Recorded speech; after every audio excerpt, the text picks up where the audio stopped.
El caso que os traigo hoy es una historia muy interesante que en su día llenó páginas de periódicos, de revistas, informativos de televisión de todo el mundo. Se han hecho documentales, películas y libros, pero que hace mucho tiempo que no veo una actualización del caso. A pesar de que sus dos protagonistas principales fallecieron no hace tanto tiempo, es un caso que quizá haya caído un poco en el olvido. Este caso no deja a nadie indiferente, todo el mundo tiene una opinión al respecto e incluso se han hecho muchos juicios paralelos, tanto respecto a la víctima como al supuesto verdugo. Además, se trata de una historia que tiene de todo: amantes despechadas, actores de culebrón, una millonaria, la nobleza, alta nobleza europea, incluidos príncipes herederos, unos hijastros ambiciosos, podríamos decir, otros un poco más generosos y un ama de llaves de película. Bueno, pues por no enrollarme más, voy a comenzar por el momento en el que nuestra víctima ingresa en el hospital. El día 20 de diciembre de 1980 ingresa en el hospital de Newport Sunny Bonbulo, una rica heredera millonaria, en estado de coma, a la que se le diagnostica una sobredosis de fármacos. En los análisis se le detectan altas cantidades de medicamentos sin especificar e insulina.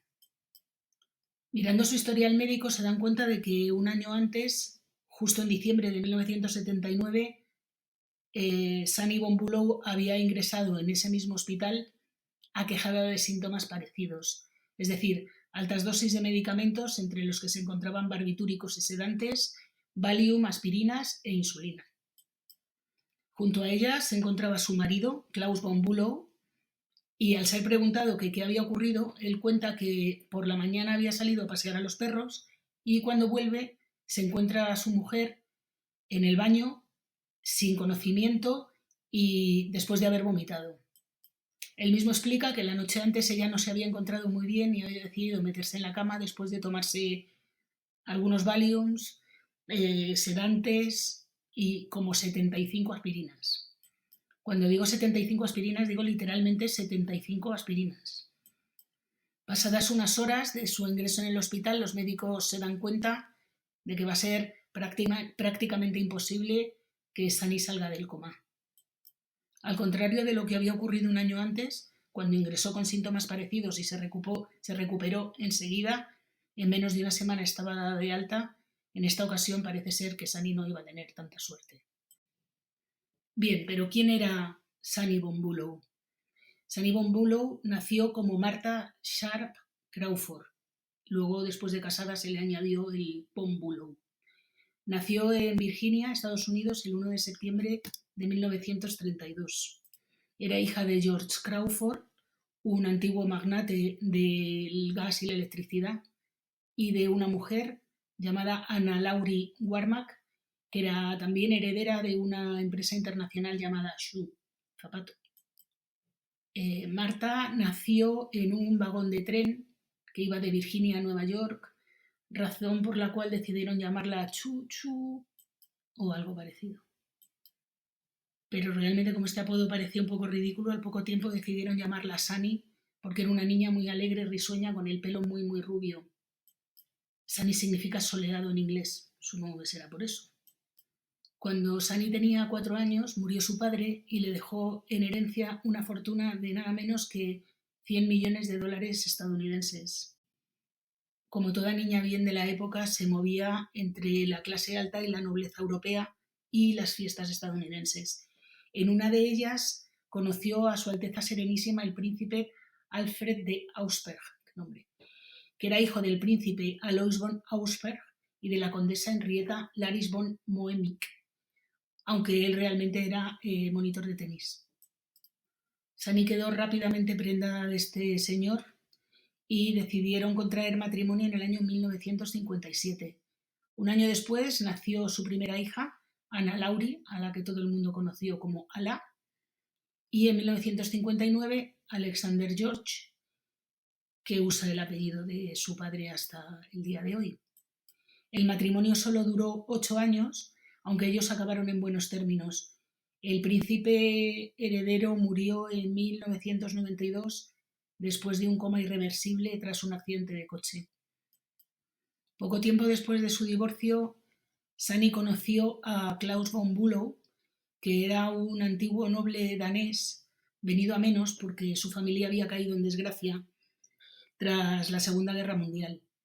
Su padre fue metido en la cárcel a consecuencia de amistades con ese señor alemán de bigotito que no se puede nombrar en YouTube, y la familia perdió mucho prestigio y dinero.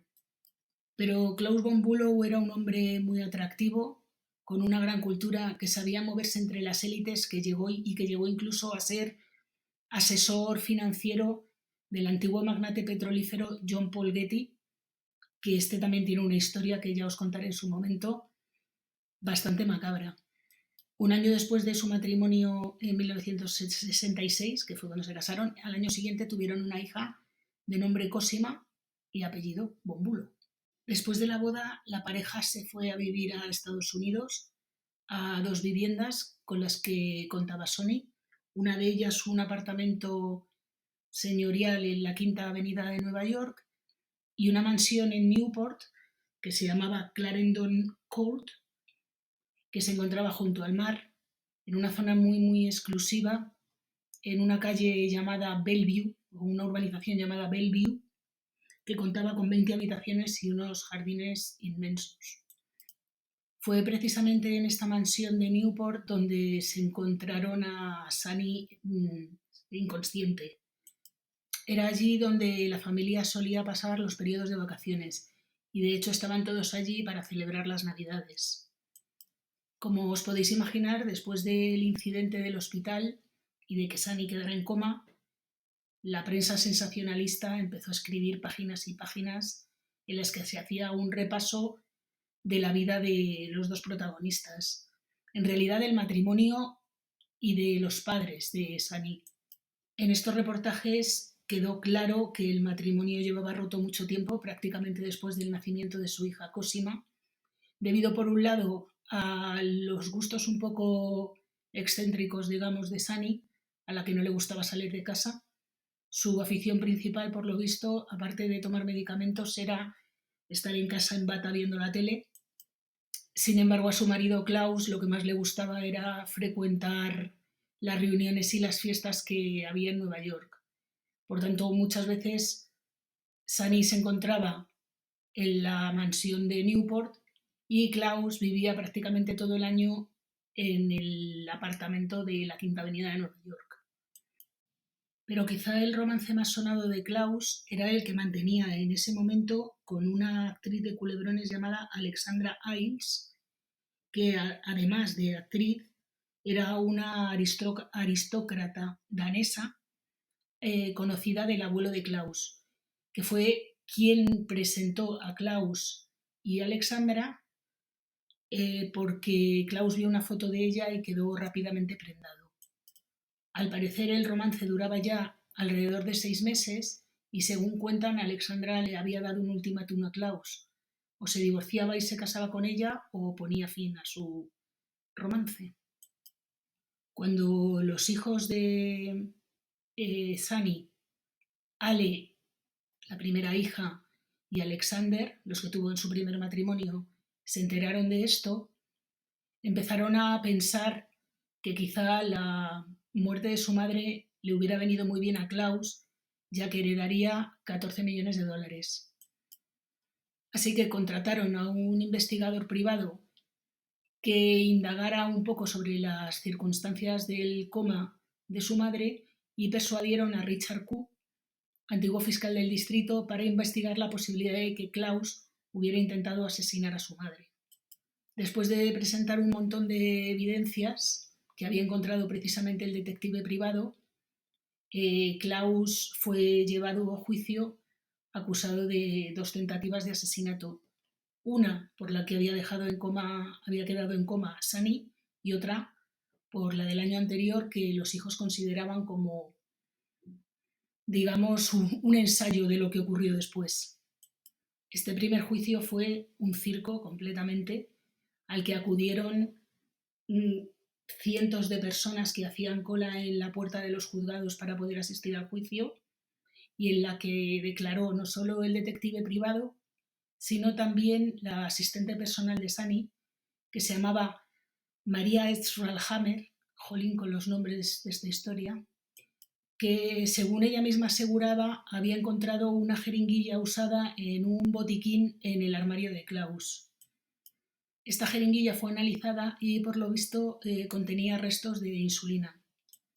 Para abundar en los problemas de Sunny, se llamó a un endocrinólogo de Harvard que testificó que el daño cerebral que sufría Sunny había sido causado por una inyección de insulina.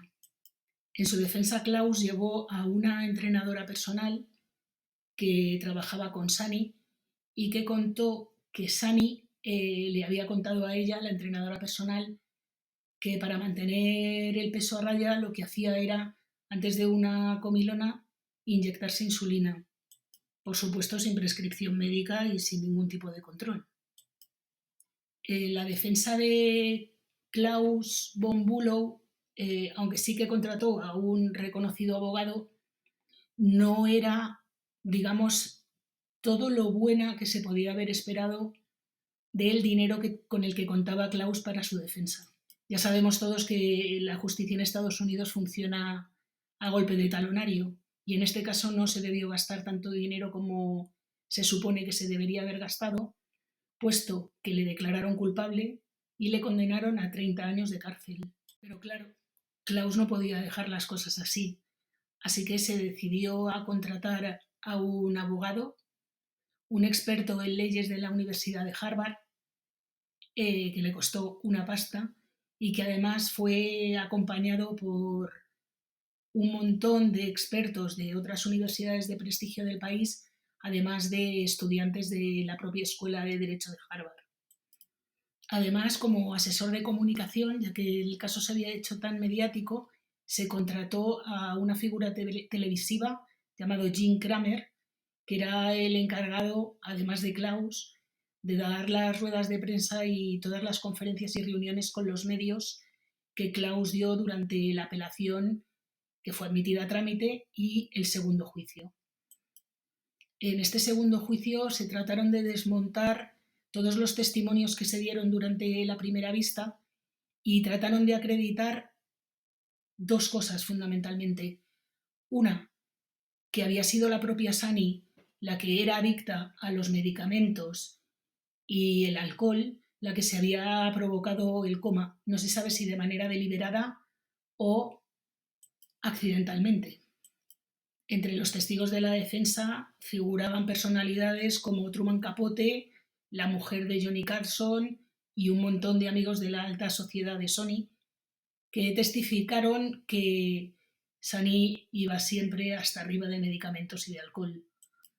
Además, se pusieron en duda las pruebas conseguidas, ya que las había conseguido un detective privado, no la propia policía, y no quedaba acreditado que estas pruebas estuvieran manipuladas.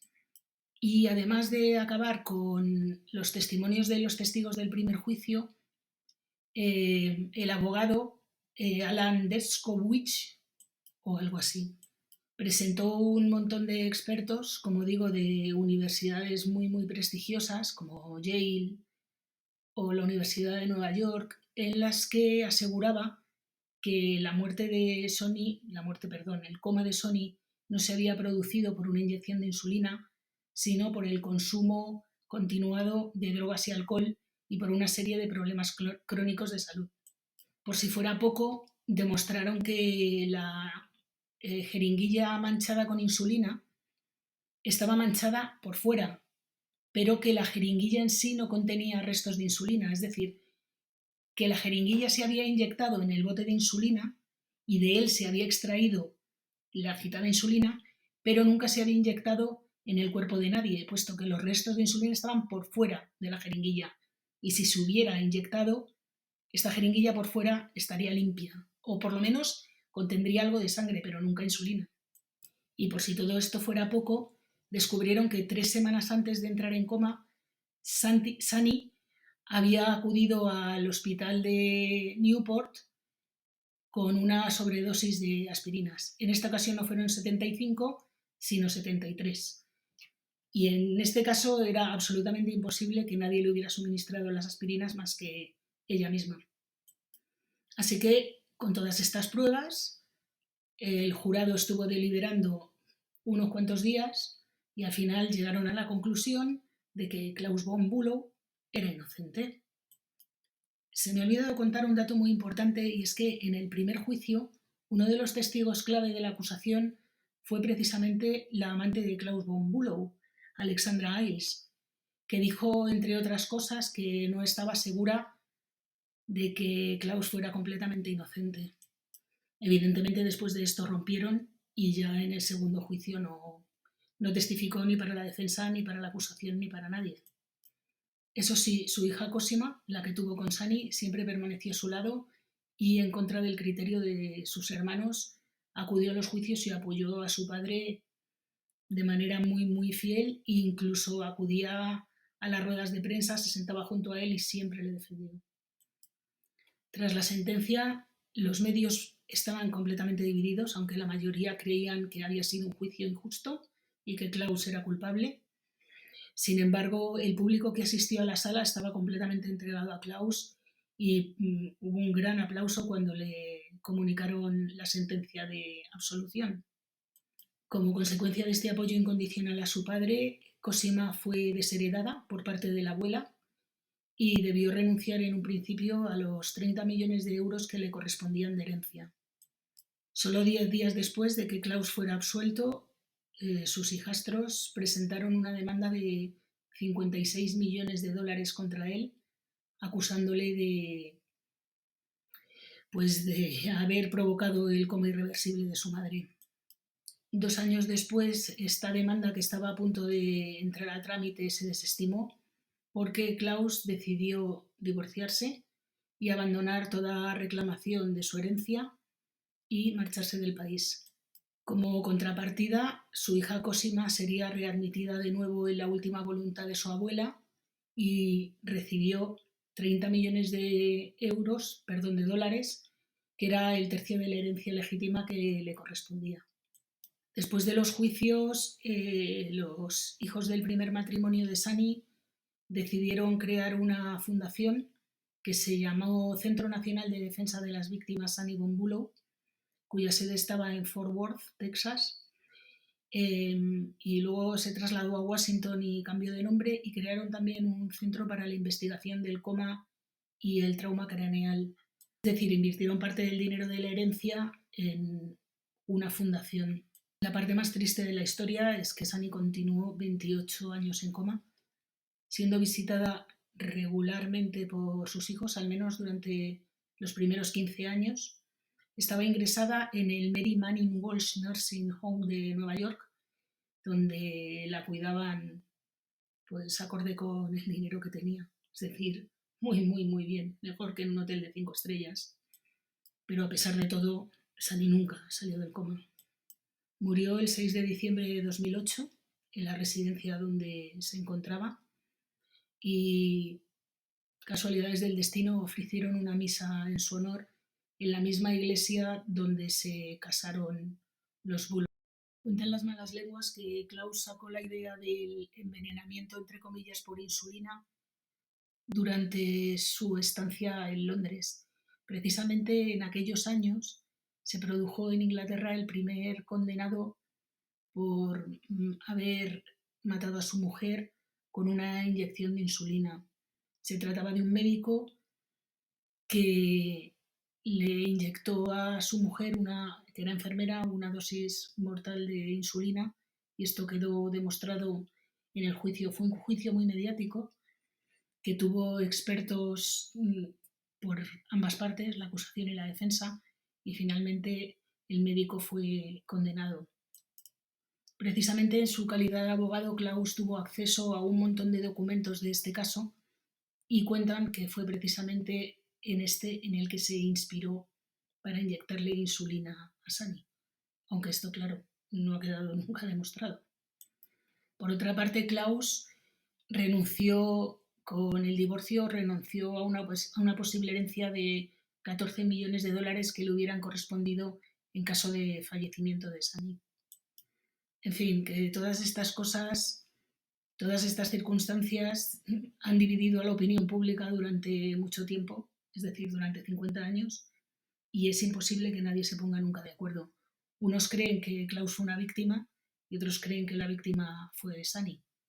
En cualquier caso, ambos están ya muertos y los que disfrutan del dinero pero no han tenido a su madre con ellos han sido los hijos. Hijos que por otra parte tampoco se hablan entre ellos, es decir, Ale y Alexander no se hablan con Cosima, aunque Cosima siempre ha estado muy, muy cercana a su padre y siguió viéndole hasta el final. Klaus, por su parte, en Europa llevó una vida bastante privada, no frecuentaba los círculos sociales de la élite, pero eso sí apareció un par de veces en televisión en Inglaterra, que es el país en el que residía. Sunny Bonbulo fue enterrada cerca de la mansión donde la encontraron en coma y la propia mansión se puso a la venta en el año 2021 por 30 millones de euros. Desconozco si se vendió en ese precio o no, pero el caso es que la mansión ya no pertenece a la familia. Y con esto termina el caso de Sunny Bonbulo. Espero que os haya gustado, que os haya resultado interesante. Si es así, por favor, dadme un like, suscribiros, compartid y muchísimas gracias por verme. Hasta la próxima, que será muy pronto. Gracias.